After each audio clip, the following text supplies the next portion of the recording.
Partial differential equation के special method पर बात करनी है।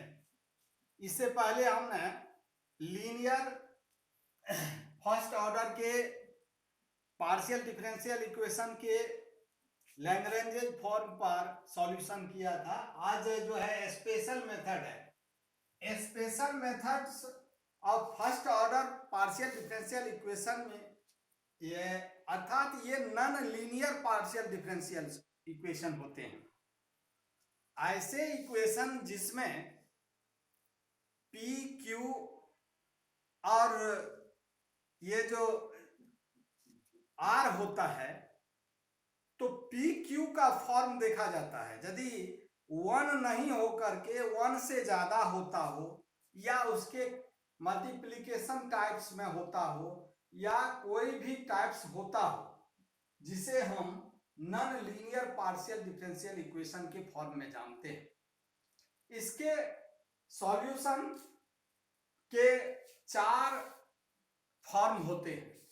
सभी फॉर्म को स्टैंडर्ड फॉर्म से कहा जाता है, स्टैंडर्ड फॉर्म से कहा जाता है, और सबके फॉर्म का एक स्पेशल इक्वेशन बनी होती है। उसी इक्वेशन के फॉर्म से आप किसी भी पार्शियल डिफरेंशियल इक्वेशन का सॉल्यूशन कर सकते हो। तो इसमें आपको आज मैं स्टैंडर्ड फर्स्ट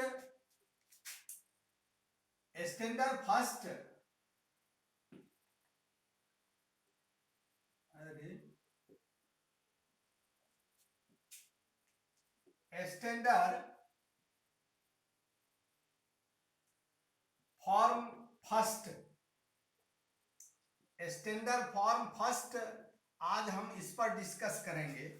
और इस पर डिस्कस करने के लिए आप जब भी कोई इक्वेशन, यानी ये कोई भी इक्वेशन एफ और पी क्यू के फॉर्म में होता हो, तो इसको स्टैंडर्ड फॉर्म का पार्शियल डिफरेंशियल इक्वेशन के फर्स्ट ऑर्डर कहा जाता है।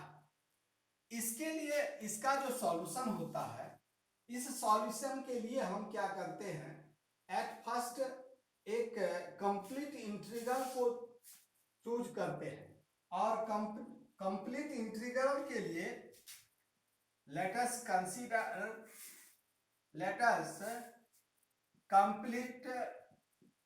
कंप्लीट इंटीग्रल इसमें लेते हैं। और यह इंटीग्रल केवल स्टैंडर्ड फॉर्म के लिए है, और यह जो है फॉर एफ पी क्यू, या इसको वन इक्वेशन हम कर लेते हैं, तो इक्वेशन वन भी कर सकते हैं। अब इसके फॉर्म के लिए ये z equals to a x plus b x plus c, यही इसका कंप्लीट इंटीग्रल होता है। अब इस कंप्लीट इंटीग्रल में इसमें देखिएगा क्या कि यदि ये P Q del Z upon del X या पी के इक्वल होता है, और इस p को यदि z वाले टर्म यानी कंप्लीट इंटीग्रल को यदि डिफरेंशिएट किया जाए x के रिस्पेक्ट में, तो a के इक्वल हो जाते हैं। और यदि इसे b के y के रिस्पेक्ट में यदि इसको डिफरेंशिएट किया जाए, तो ये b के इक्वल हो जाते हैं, जबकि ये del z by del y ये q के इक्वल होते हैं। तो इस तरह से किसी भी ये जो स्टैंडर्ड फॉर्म के जो सॉल्यूशन होंगे, तो p के बदले a और q के बदले b रख करके जो गिवन इक्वेशन होते हैं उसे a के टर्म्स में कन्वर्ट किया जाता है। और a के टर्म्स में यदि कन्वर्ट किया जाता है, तो इस फॉर्म के लिए हम क्या करते हैं, देन ये जो है f ऑफ पी क्यू, तो ये इक्वल हो जाते हैं a और b के। और a b जो इक्वल हो जाते हैं, तो इसमें b का वैल्यू a के टर्म्स में कोई भी टर्म्स, जैसे इस फंक्शन से जो b का वैल्यू ऑब्टेन होगा, उसको यदि ये इंटीग्रल फॉर्म में पुट कर देते हैं तो यही इसका जो है कंप्लीट इंटीग्रल हो जाता है। और इस कंप्लीट इंटीग्रल का यह एक सॉल्यूशन है। अब इसके बाद क्या होता है, इसके जनरल इंटीग्रल या जनरल सॉल्यूशन हम ऑब्टेन करते हैं। तो कैसे जनरल, ये क्वेश्चन में दिया रहेगा, या तो आप सिंगुलर सॉल्यूशन इसको डिफाइन कीजिए या जनरल सॉल्यूशन डिफाइन कीजिए। प्रायः जो है जनरल सॉल्यूशन इंजीनियरिंग में नहीं पूछे जाते हैं, लेकिन बीएससी वगैरह में पूछे जाते हैं। तो ये जो है, हेलो हेलो, यस सर। आवाज आ रही है ना? Yes sir. हाँ, अब जो है इसकी जो जनरल सॉल्यूशन हम फाइंड करेंगे, तो जनरल सॉल्यूशन के लिए क्या करते हैं, या जनरल इंटीग्रल बोलिए, इसके लिए क्या करते हैं, ये जो टर्म्स हैं, ये सी या ये आर्बिट्रेरी कांस्टेंट है। इस आर्बिट्रेरी कांस्टेंट में हम क्या करते हैं कि ये ए और बी तो हो गया, सी जो है, सी का कोई एक ए के टर्म्स में कोई वैल्यू को पुट करता हूं, और यह यदि कंप्लीट इंटीग्रल का फॉर्म इस तरह से हो जाए, phi a y plus psi ए, तब क्या करते हैं, इसको डिफरेंशिएट करते हैं एक आर्बिट्रेरी कांस्टेंट की टाइप्स में। यदि ए के टर्म में इसको डिफरेंशिएट किया जाए तो डेल जेड बाय डेल ए, और इसका वैल्यू हो जाएगा x, और फाई डैश ए इंटू वाई, और ये साई डैश इंटू ए। अब ये जनरल सॉल्यूशन के लिए क्या करते हैं कि ये 4 इक्वेशन और ये 5 इक्वेशन केवल लिखना है, इसमें फाइंड नहीं करना है। इसमें देखिए, फ्रॉम 4 and 5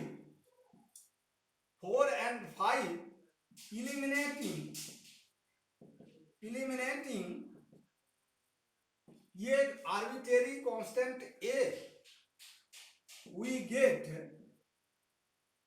जनरल सॉल्यूशन। इस तरह से हम जनरल सॉल्यूशन फाइंड कर लेते हैं। ये तो जनरल सॉल्यूशन जो है, इसमें ए को का वैल्यू फाइंड नहीं करना है, केवल इतना ही इसको लिख देना होगा। इसी से यह जो है जनरल सॉल्यूशन फाइंड हो जाता है। अब आइए आपको हम एक सिंगुलर सॉल्यूशन के टाइप में, मैं ये थर्ड वाला है सिंगुलर सॉल्यूशन में ये सोशल में देखो तो सोशल का नंबर सबका नंबर लेगा। सिंगुलर सॉल्यूशन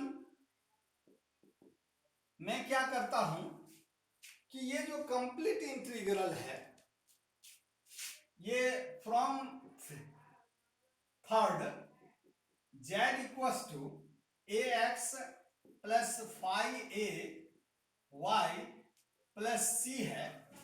इसमें क्या करते हैं कि इसका differentiate z by del a equals to 0, जब इसका डिफरेंशिएट इक्वल टू 0 हो जाए तो दैट इज फिफ्थ इक्वेशन, या सिक्स्थ।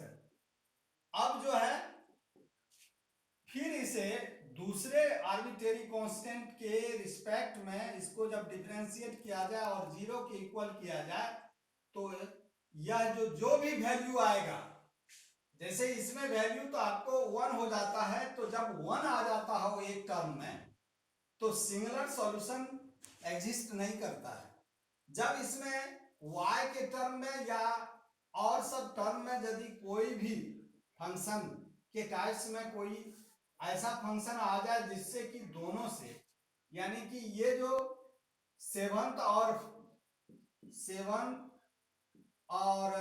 6 इक्वेशन से eliminating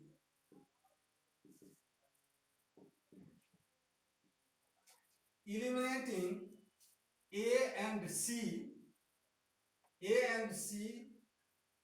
that is a singular solution of given partial differential equation. इस तरह से हम सिंगुलर सॉल्यूशन को ऑब्टेन कर लेते हैं।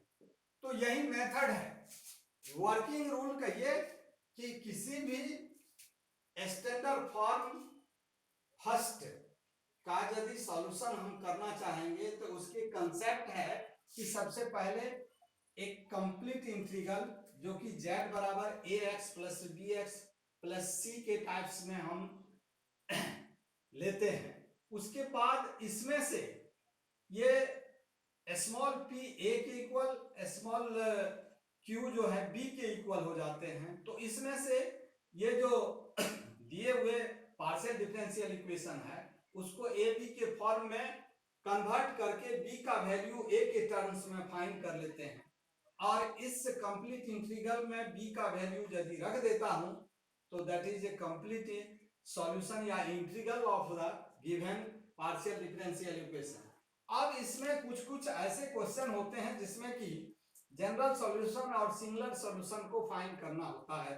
जब गिवन होता है तो जनरल सॉल्यूशन के लिए हम क्या करते हैं, इसका जो तीसरा आर्बिट्रेरी कांस्टेंट है c, यानी कि ये जो कंप्लीट इंटीग्रल में उसके लिए a के टर्म्स में इसको एक फंक्शन के टाइप में हम एज्यूम कर लेता हूं और इसमें यदि पुट कर देता हूं, फिर इसको यदि a के आर्बिट्रेरी फंक्शन a के टर्म में यदि डिफरेंशिएट करता हूं तो इन दोनों से दो समीकरण मिलती है, एक फर्स्ट वाला और दूसरा डिफरेंशिएट फॉर्म वाला।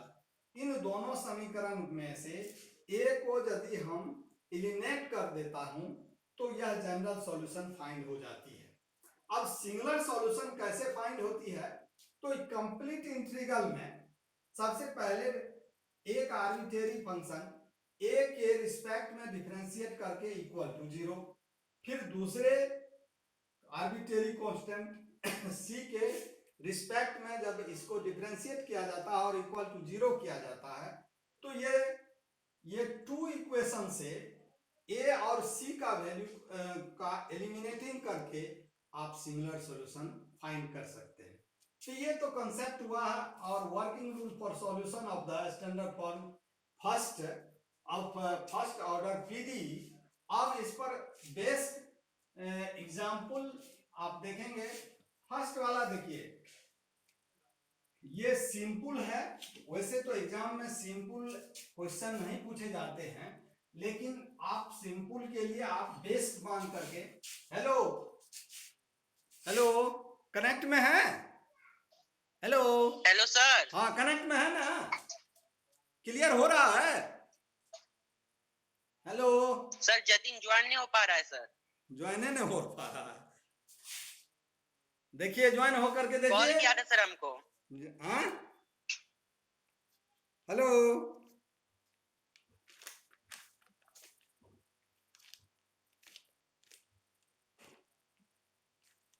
हेलो हेलो हाँ यस सर। Yes sir. हाँ देखिए। Yes sir. एग्जाम्पल नंबर 1 को देखिए आप, ये सिंपल एग्जाम्पल है और इस सिंपल एग्जाम्पल में हाउ टू सॉल्व द ये स्टैंडर्ड फॉर्म एग्जाम्पल। तो सबसे पहले आप देखेंगे कि P square plus Q square solve P square Q square 1, ये सॉल्यूशन यदि आप इसका करेंगे स्टैंडर्ड फॉर्म में कैसे है, तो यह जो है एफ ऑफ पी क्यू के फॉर्म में है। इट इज वेरी इजी है, ये पी और क्यू है। तो यह फॉर्म जो होती है, तो इस फॉर्म के लिए स्टैंडर्ड फॉर्म के जो रूल है, वर्किंग रूल है, उसको अप्लाई करना पड़ता है। तो सॉल्यूशन में given PD p square plus Q square equals to 1, that is 1 equation. अब क्या करता हूं, that is f of p q is, यही फॉर्म है इसका। और इसके लिए क्या करते हैं, लेट कंप्लीट इंटीग्रल, एक इंटीग्रल लेते हैं और वह for equation one z equals to ax plus b y plus c. अब इसमें देखिएगा क्या कि इसका जब डिफरेंशिएट किया जाता है तो p इक्वल्स टू a और del y equals to q होता है और यह b के इक्वल होते हैं। तब from first a square plus B square equals to 1 हो जाएगा। अब इसमें से b का वैल्यू फाइंड करना है, तो b equals to root under 1 minus a square and complete integral या complete integral for one equation 1, then it is z equals to ax plus root under 1 minus a square y plus c, यही इसका complete integral हो जाता है। जब इस equation को यदि आप सिंगुलर सॉल्यूशन तो इसमें नहीं, क्वेश्चन में नहीं है फाइंड करने के लिए। यदि सिंगुलर सॉल्यूशन आप इसका फाइंड करेंगे तो इसका सिंगुलर सॉल्यूशन के लिए क्या करना पड़ता है, तो सबसे पहले ये जो कंप्लीट इंटीग्रल है सिंगुलर सॉल्यूशन के लिए क्या करते हैं, सबसे पहले ये जो कंप्लीट इंटीग्रल है उसको ये जो z del z by del a यानी कि एक आर्बिट्रेरी कांस्टेंट को विथ रिस्पेक्ट टू a से आर्बिट्रेरी कांस्टेंट के रिस्पेक्ट में यदि इसका डिफरेंशिएट किया जाए तो दैट इज x एंड और ये हो जाएगा आपको प्लस 1 माइनस a स्क्वायर और ये 3/2 और ये हो जाएगा आपको प्लस 1 माइनस a स्क्वायर है तो इंटू माइनस 2a और ये 3/2 और इस तरह से ये 0। फिर इसको यदि c के रिस्पेक्ट में, तो c के रिस्पेक्ट में यदि इसको हम डिफरेंशिएट करता हूं तो ये 1 हो जाता है। जब यह 1 हो जाए और इससे आप a और c का वैल्यू फाइंड नहीं कर सकते हो, जैसे कि ये इक्वेशन और ये इक्वेशन से यदि a और c को फाइंड नहीं कर सकते हैं तो इस तरह से ये जो है singular solution does not exist. तो इस तरह से इसके लिए ऐसे पार्शियल डिफरेंशियल इक्वेशन के लिए सिंगुलर सॉल्यूशन एप्लीकेबल नहीं। अब आइए दूसरे, ये तो सिंपल क्वेश्चन था। ये क्वेश्चन वैसे तो एग्जाम में इतना हल्का नहीं पूछा जाता है, लेकिन इससे थोड़ा सा हट के कोई सवाल है सो देखिए। इसमें आपको क्या करना है कि स्टैंडर्ड फॉर्म में कन्वर्ट करना है। ऐसे एग्जाम्पल हैं इसमें जिसको हम स्टैंडर्ड फॉर्म में 1 में कन्वर्ट करके तब सॉल्यूशन करता हूं। तो इस equation example number, hello connection में है, हेलो हेलो हेलो कनेक्शन में है ना, ठीक है। एग्जाम्पल 2 में देखिए आप, solve x square p square plus y square और q स्क्वायर z स्क्वायर। तो ये जो पार्शियल डिफरेंशियल इक्वेशन है इसमें x भी है, y भी है, z भी है, p और q भी है। लेकिन ऐसे इक्वेशन को आप कैसे चेक करेंगे कि यह स्टैंडर्ड फॉर्म फर्स्ट के लिए एप्लीकेबल है और उसी से सॉल्यूशन हो सकता है। तो इस कंडीशन में आप क्या देखते हैं कि यदि इक्वेशन कन्वर्ट होने वाला है स्टैंडर्ड फॉर्म के कंडीशन में,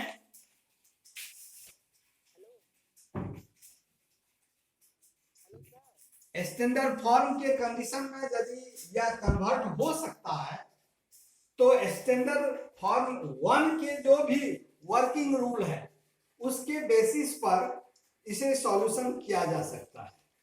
अब इस केस में देखिए आप कि चूंकि ये जो सॉल्यूशन होगा, solution is given PD x square p square plus y square q square equals to z square. अब ये z स्क्वायर को it can be written as x square by z square p square or y square by z square into q square, that is 1. It is and also it can be written as x by z and del z by del x whole square plus y by z into del z by del y whole square equals to 1. अब देखिए इसमें इसको इस तरह से substitute करना होगा कि यह स्टैंडर्ड फॉर्म फर्स्ट में आ जाए, और स्टैंडर्ड फॉर्म फर्स्ट में आ जाने से ये जो इसका सॉल्यूशन होगा यह स्टैंडर्ड फॉर्म के रूल रेगुलेशन से। तो इसके लिए आप देखिए आप कि let del x by x को आप डेल डी कैपिटल x के फॉर्म में हम लेट करता हूं। इसी तरह से यदि del y upon y is del y and del z upon z equal to capital Z1, इसको कैपिटल को Z1 से हमने रिप्रेजेंट किया है। अब इसको यदि इंटीग्रेशन किया जाए तो इंटीग्रेटिंग किया जाए तो ये x का value log x is capital x, log y is capital y and log z is capital Z1। ये वैल्यू हमें ऑब्टेन हो सकता है। अब जब इसकी वैल्यू को यदि पुट किया जाए इसमें, ये यदि 1 इक्वेशन है तो यदि इसको 2 एज्यूम किया जाए तो that is x by z, that is dz upon d capital X square plus dz upon dy, d capital Y का स्क्वायर, और ये 1 के इक्वल हो जाएंगे। अब क्या करता हूं कि चूंकि कैपिटल फॉर्म में है तो that is capital P square plus capital Q square is 1। और ये फॉर्म जो होती है यह स्टैंडर्ड फॉर्म फर्स्ट का रूल पर, इसको हमने क्या किया कि सबसे पहले हमने P और Q का एक डेरिवेटिव फॉर्म यानी del z by del x और del z by del y के फॉर्म में इसे लिख करके हमने एक एजम्पशन किया, उसमें del x by x equal to dx, ये जो फॉर्म होती है टोटल डिफरेंशिएशन का फॉर्म होती है, और टोटल डिफरेंशिएशन से हमने इसको एजम्पशन किया है। और इसका जब इंटीग्रेशन किया log x तो यह जो है इसमें वैल्यू को यदि पुट किया जाए तो कैपिटल dz, ये d कैपिटल है और ये भी कैपिटल है, तो ये जो वैल्यू होगा p square plus q square capital form में। अब इसको सॉल्यूशन करने के लिए आप सबसे पहले जैसे सॉल्यूशन कर रहे थे दैट इज इजी, और इसको सॉल्यूशन करने के लिए सबसे पहले हम क्या करते हैं, तो यहाँ पर ये डेल डी जेड कैपिटल में डी एक्स को हमने कैपिटल पी लिया है और डेल जेड और डी वाई को कैपिटल क्यू हमने एजम किया है। तो लेट कंप्लीट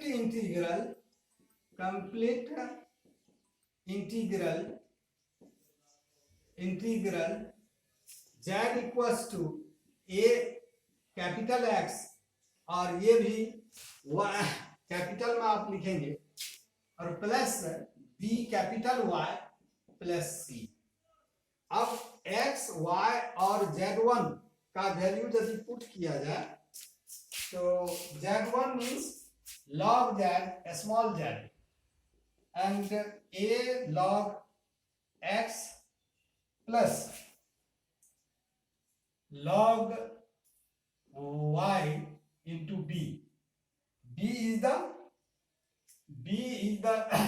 प्लस, चूंकि यह सब log के फॉर्म में है तो c is log capital C, तो log c के फॉर्म में हमने दिया है, लेकिन अभी तक इसको a के टर्म्स में हमने कन्वर्ट नहीं किया। तो ये वाला फॉर्म जो है, चूंकि यह P square plus Q square equals to 1, a square plus b square equals to 1 and b square is 1 minus a square and b is a root under 1 minus a square। जब ये value put किया जाए तो log z पर a log x plus root under 1 minus a square log y plus log c। अब यदि logarithm के rule से that is log x to the power a और plus log y root under 1 minus a square और plus log c। अब logarithm के जो फिर रूल्स को अप्लाई किया जाए तो that is log x a y to the power 1 minus a square into c, what is into c। अब इस लॉग को कैंसिल करने के बाद after z equals to x a और ये c 1 माइनस a स्क्वायर, तो that is complete integral of PDE given PD. तो यही हो गया इसका कंप्लीट सॉल्यूशन। और इस तरह से अब थर्ड वाला एग्जाम्पल देखिए आप। Hello hello hello